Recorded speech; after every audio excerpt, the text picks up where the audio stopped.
Katigangers, ito yung sinasabi kong set na ginawa ko. Ito ang ginagawa ko.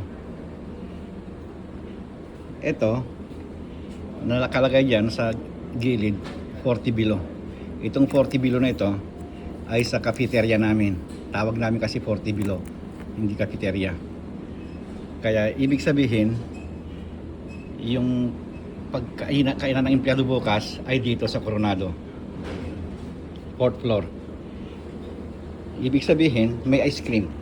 Kasi meron ito eh. Kaya kailangan i-plug ko na para sa ganon, malamig na bukas. I-plug na natin. Ayan. Umilaw na. Ready na bukas. Ayan. Ibig sabihin, may 6 na klase na pagkain na mainit. At saka ito naman, ice glow. 2 ice glow yan. Ibig sabihin mayroon malamig kasi lalagyan ng yelo yan eh. Tapos ipapatuloy mo pagkain. Okay, yun lang. Andito ako sa back of the house.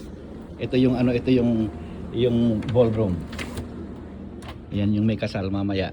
Ayan. Ayan. Okay. Bye-bye.